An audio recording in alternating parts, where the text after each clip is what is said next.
Assalamualaikum warahmatullahi wabarakatuh. Di sini kami dari kelompok 3 akan mempresentasikan hasil dari observasi kami, yaitu laporan SRS atau Software Requirement Specification Digital Service and Impact aplikasi Sisemar terhadap perangkat desa Ponokawan. Sebelumnya, saya ingin mengucapkan terima kasih kepada dosen pengampu, yaitu Bapak IGD Agung Sri Sidimantra, Eskom Mkom, dan Bapak Mafrul Udif Novaizi, SPD Mkom, yang telah memberikan kesempatan untuk kelompok kami melakukan presentasi. Anggota kelompok kami yaitu yang pertama Davin Dewantara Saputra dengan 3 digit NIM terakhir 052, Muhammad Arif Aprianto dengan 3 digit NIM terakhir 064, dan Naufal Aryazaki dengan 3 digit NIM terakhir 066. Untuk materi selanjutnya akan disampaikan oleh rekan saya. Baik, untuk materi pertama yaitu bab 1 tentang perencanaan sistem. Yang pertama adalah latar belakang, di mana proyek ini berangkat dari realita yang terjadi di pemerintah Desa Ponokawan. Saat ini, tuntutan pelayanan publik mengharuskan transparansi dan kecepatan. Namun, kami menemukan bahwa administrasi di sana masih didominasi oleh cara-cara konvensional atau manual. Hal ini tentu tidak sejalan dengan semangat SPBE, Sistem Pemerintah Berbasis Elektronik, yang dicanangkan oleh pemerintah pusat. Nah, oleh karena itu, kami merancang aplikasi Sisemar, Sistem Surat dan Elektronik Manajemen Arsip, sebagai solusi transformasi digital untuk mengubah tumpukan kertas menjadi data digital yang efisien, aman, dan memiliki kekuatan hukum melalui pemanfaatan tanda tangan elektronik atau TTE. Nah, manfaat dari adanya aplikasi ini yaitu yang pertama, bagi kami sebagai mahasiswa, proyek ini menjadi wadah pembuktian untuk mengimplementasikan teori analisis sistem ke dalam kasus nyata. Kami belajar bagaimana membedah birokrasi yang rumit dan menerjemahkannya menjadi solusi teknologi yang solutif. Yang kedua, bagi Universitas Negeri Surabaya, di mana karya ini adalah bukti konkret kontribusi UNESA dalam pengabdian masyarakat, khususnya dalam mendukung program nasional Smart Village. Laporan ini juga diharapkan dapat memperkaya referensi akademik kampus terkait digitalisasi pemerintahan. Lalu yang ketiga, bagi pemerintah Desa Ponokawan, yang dimana implementasi aplikasi Sisemar dapat menawarkan efisiensi anggaran dan juga fleksibilitas kerja dan keamanan arsip yang terjamin. Yang dimana menjadi langkah awal Desa Ponokawan menuju tata kelola pemerintahan yang modern dan transparan.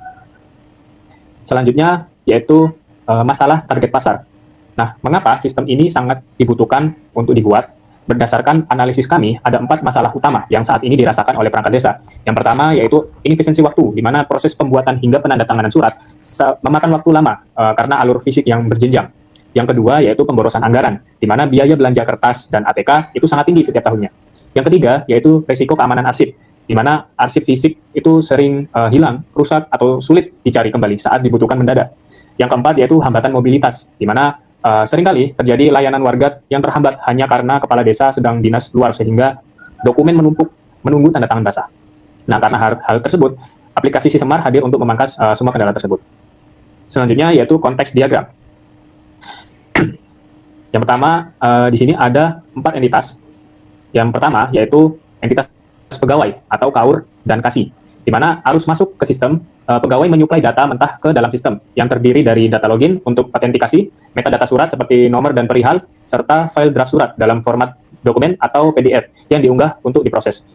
Untuk arus keluar, sebagai timbal balik, sistem memberikan informasi berupa status naskah terkini, seperti apakah disetujui atau ditolak, lalu lembar disposisi digital, serta akses penuh ke daftar arsip surat terdahulu untuk keperluan referensi administrasi. Lalu yang kedua ada entitas pejabat yang berupa sekdes atau kades. Nah, arus masuk dari pejabat ini yaitu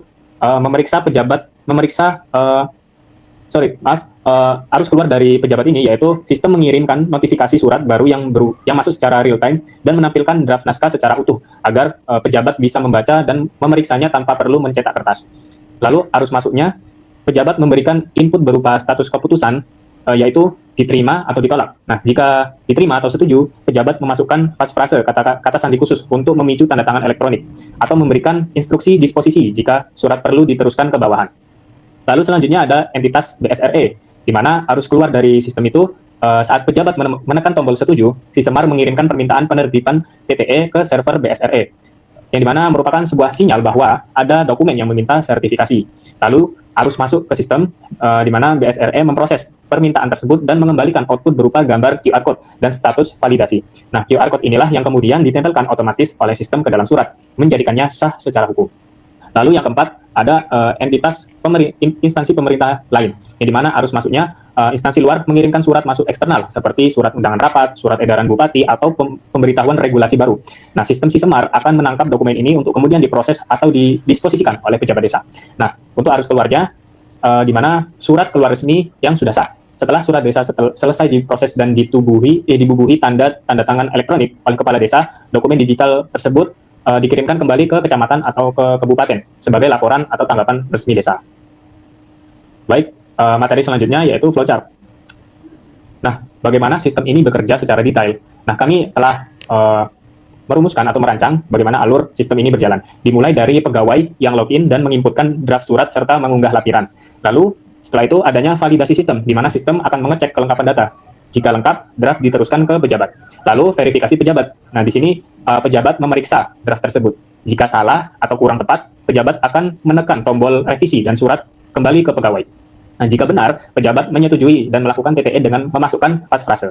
Nah, finalisasinya, setelah TTE sukses diverifikasi oleh BSRE, sistem otomatis menerbitkan surat resmi yang dilengkapi QR Code, lalu menyimpannya ke dalam arsip digital yang bisa diunduh kapan saja. Nah, sekian dari materi kami. Dari materi saya, selanjutnya akan dilanjutkan oleh rekan saya. Oke, baik. Selanjutnya target pasar dan kemampuan sistem. Target pasar aplikasi Sisemar adalah instansi pemerintahan desa atau kelurahan yang masih mengelola administrasi persuratan secara manual. Sistem ini ditujukan untuk membantu perangkat desa dalam menyusun, memverifikasi, dan menandatangani surat secara digital.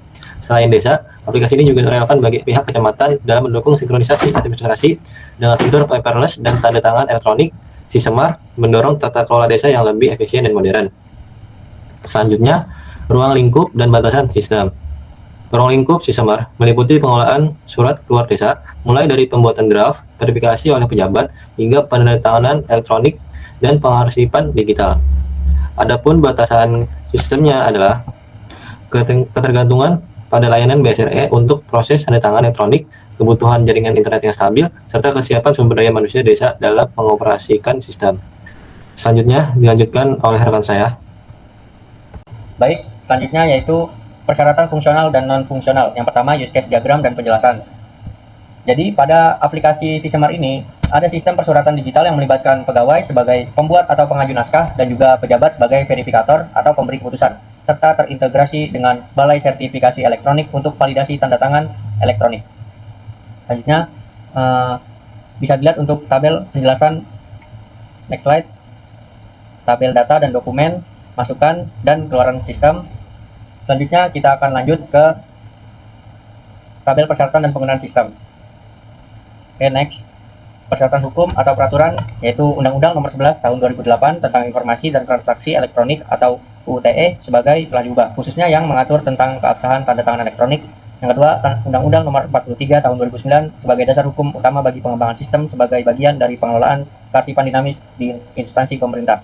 Yang ketiga, Undang-Undang Nomor 27 Tahun 2022 tentang perlindungan data pribadi, mengatur perlindungan data pribadi ASN dan data sensitif dalam naskah.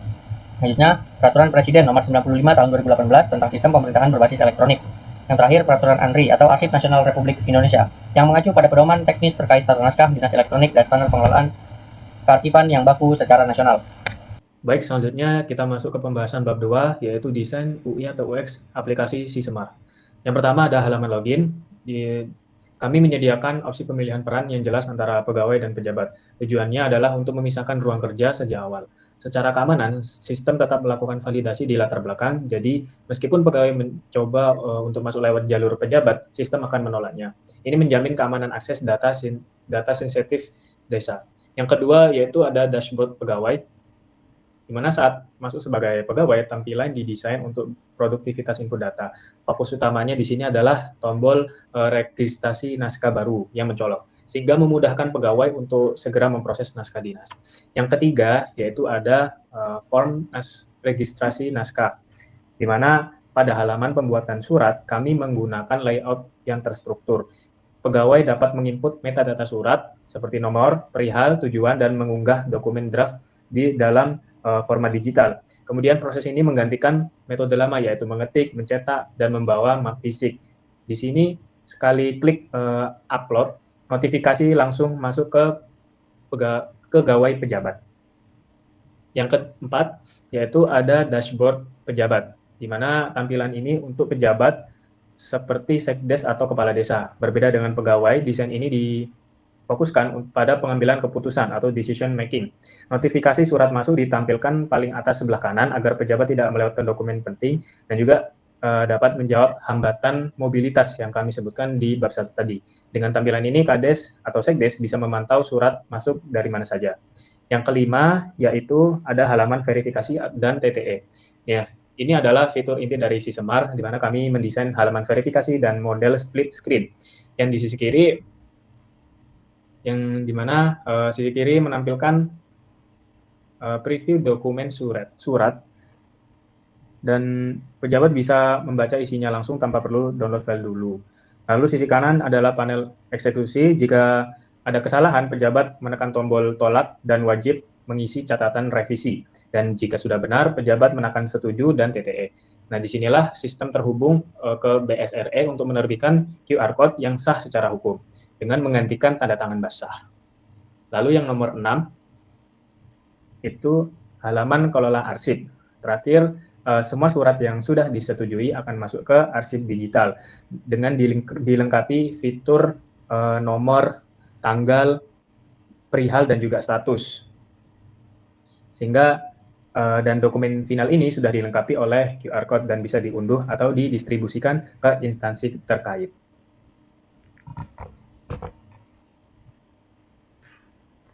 Oke, selanjutnya bab yang terakhir, bab 3, kendala pengerjaan proyek. Selama pengerjaan proyek, kendala utama yang dihadapi adalah keterbatasan akses terhadap aplikasi pemerintahan seperti Sisemar, sehingga riset dilakukan melalui studi literatur. Selain itu, kompleksitas regulasi, keterbatasan perangkat, serta ketergantungan pada koneksi internet juga mempengaruhi efektivitas proses perancangan sistem. Sekian dari saya. Selanjutnya akan dilanjutkan dengan rekan saya.